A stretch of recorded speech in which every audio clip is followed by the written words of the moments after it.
विदुर जी कौन है यह समझ लो।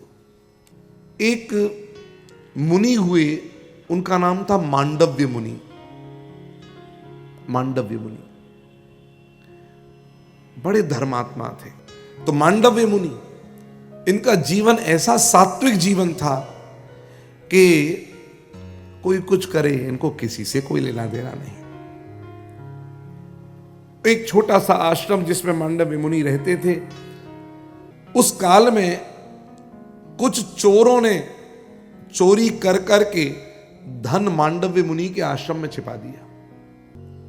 मांडव्य मुनि को किसी से कोई लेना देना तो था नहीं, न रोकते न टोकते, जाही विधि राखे राम ताही विधि रही। एक बार राजा के यहां चोरी चोर करके आए और मांडव मुनि के यहां पर धन छिपा दिया। राजा के नौकरों ने खूब ढूंढा, अंत में जाकर के सैनिकों के द्वारा वे पकड़ में आ गए।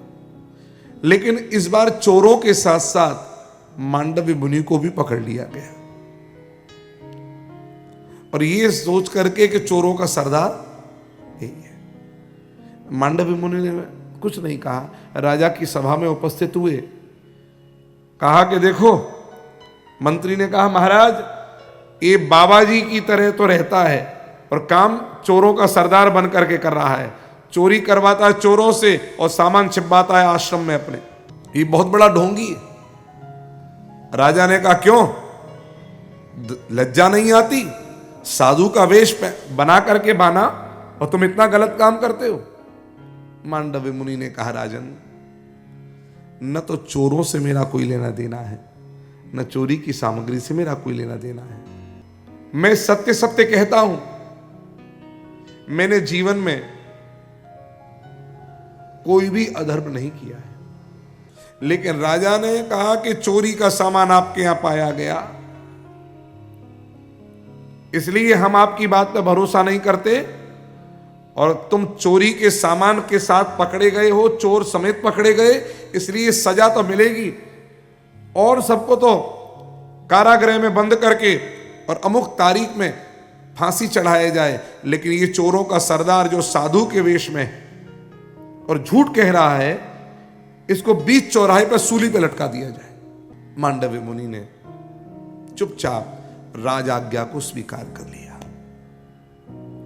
और सीधे लेकर के आए, नीचे नोकदार भाला जैसा, ऊपर मांडव्य मुनि, और रस्सी से बांध दिया गया। इधर बोरा जिसमें कुछ वजनदार भर दिया गया, और वह जब खिसकेगा उसमें से निकलेगा तो ये शरीर नीचे गिरेगा और चीर देगा वो लोहा। मांडव्य मुनि नेत्र बंद करके वहीं बैठ गए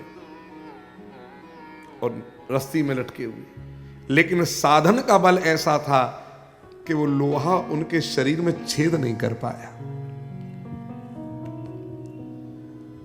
लोग देख रहे थे इतनी भयंकर मृत्यु होने जाएगी इस महात्मा की, लेकिन कोई ऐसे थे जिन्होंने पहचान लिया मांडव्य मुनि को, हाथ जोड़ करके आए, मुनिवर आपकी ये दशा, मुनिवर हम रस्सी खोले, राज आज्ञा है। मैं चाहता तो इस बंधन में भी नहीं आता, लेकिन राज आज्ञा को मैंने सहज स्वीकार किया है, राजा ईश्वर होता है, स्वीकार किया है। अब राजा ही छोड़ेगा तो ही हम यहां से जाएंगे, अब जाने वाले नहीं यहां से। राजा को समाचार मिला, जो पता लगा ये मांडव्य मुनि हैं, राजा भयभीत हो गया। अपनी पत्नी बच्चों के सहित राजा ने आकर के क्षमा मांगी मांडव्य मुनि से, सैनिकों से क्षमा, रस्सी खुलवाई, साष्टांग प्रणाम किया, भगवान आप शाप न देना, मुझसे अपराध हो गया, क्योंकि सबूतों के आधार पर ही कार्य होता है, मैं आपके तेज को, आपकी महिमा को जान नहीं पाया, मुझे क्षमा करें, अपने कुटुंब पूर्वजों सहित मैं आपके चरणों में प्रणाम करता हूं। मांडव्य मुनि बोले राजन, दोष तुम्हारा नहीं, तुमसे मुझे कोई शिकायत नहीं, लेकिन हां जिससे शिकायत है अब उसके पास जा रहा हूं। किसके पास? यमराज के पास। ये दंड देने वाला यमराज और सम्मान करने वाला वही धर्मराज, एक कर्मों के आधार पर ही सम्मान देता है और दंड देता है। लेकिन मैंने ऐसा कौन सा कर्म किया था जो मुझे आज ये दिन देखना पड़ा? मांडव्य मुनि सशरीर गए। यमराज ने, धर्मराज ने स्वागत किया, चरणों में प्रणाम करी, कहा कि यमराज मुझे किस बात का दंड दिया, पहले ये बता। भगवान, आप बहुत तपस्वी महात्मा हैं, लेकिन आपसे अपराध हुआ था। मुझसे कौन अपराध हुआ? मेरे ज्ञान में और संज्ञान में मुझसे किया गया कोई अपराध मुझे स्मरण नहीं है कि मैंने जीवन में कभी कोई अधर्म किया। तब यमराज ने कहा, आप जब 3 वर्ष के थे तब आपने एक जंतु, एक जीव के, छोटे से तितली जैसे एक जीव के आपने पंख में कांटा डाला था। वो अपराध आपसे बना था और उसी का दंड आपको ये आज मिला। तब यमराज को फटकार लगाई, यमराज बच्चों से 2 साल, 3 साल, 5 साल तक के बच्चों से अगर कोई अपराध अनजाने में हो जाता है तो उसका दंड 100 साल में दिया जाता है, 90 साल में दिया जाता है, इस अवस्था में दिया जाता है। यही तुम्हारी नीति है। यमराज, लगता है तुमने शास्त्रों का अच्छी तरह अवलोकन नहीं किया। छोटे से बच्चे से अगर कोई अपराध बन जाता है तो उसको जो दंड मिलता है या तो उसके माता पिता को मिलता है, अथवा स्वप्न, बुरे बुरे स्वप्न, डरावने स्वप्न, भयभीत करने वाले स्वप्न में बच्चों को दंड मिल जाता है। जिससे बच्चे सपना देखकर उठ जाते हैं, रोने लग जाते हैं, उनको स्वप्न में ही दंड मिल जाता है। और तूने इस अवस्था में मुझे दंड दिया है। शाप देता हूं, यमराज, धरती पर दासी पुत्र के रूप में मनुष्य बन करके तुम जन्म लो जा करके। और ये ही यमराज दासी पुत्र विदुर के रूप में जन्म लेकर के आए। और इसीलिए विदुर जैसा नीतिज्ञ दूसरा कोई नहीं था। और यही कारण है विदुर जी के द्वारा कही गई नीतियों का अनुमोदन पांडवों ने भी किया। पितामह भीष्म भी उनकी नीतियों की सराहना करते थे। इसलिए आजकल एक पुस्तक भी निकलती है जिसका नाम है विदुर नीति।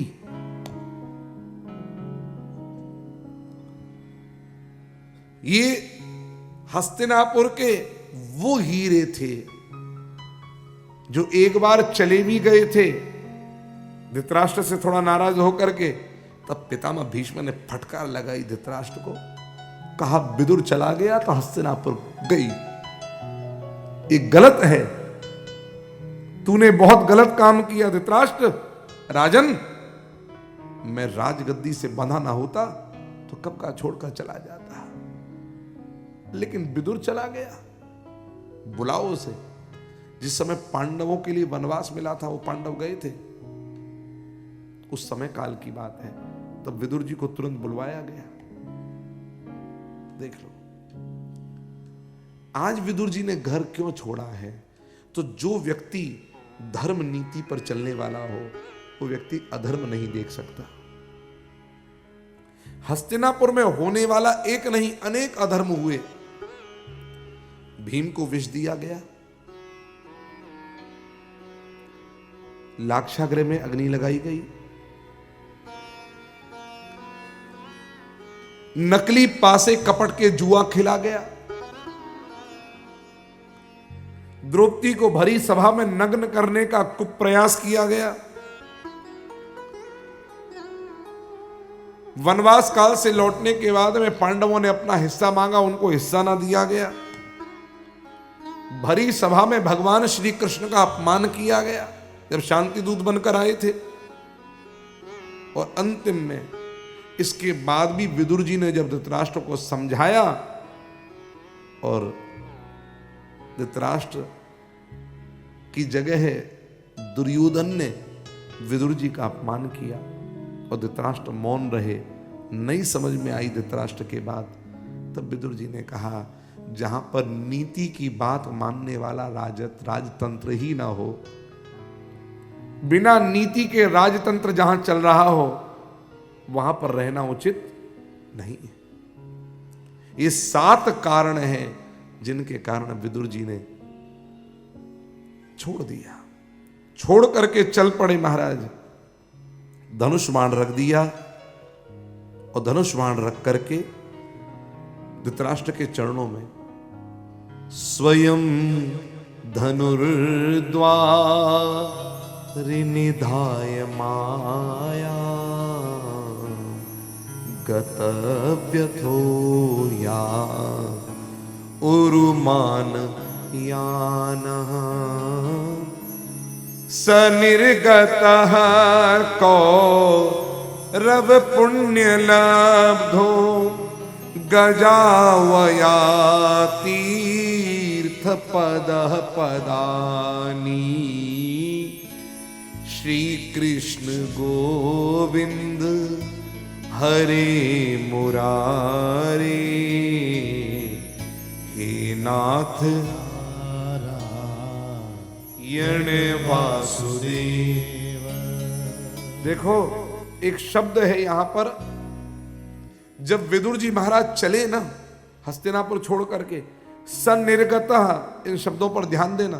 सन्निर्गतः कौरव पुण्य लब्धः, कौरवों के जीवन में कोई कदाचित पुण्य भी हुए होंगे जो विदुर जी के जाते ही वो सारे पुण्य छोड़कर चले गए कौरवों को। इसका अर्थ क्या हुआ? इसका अर्थ यह है जब तक कोई संत घर में है,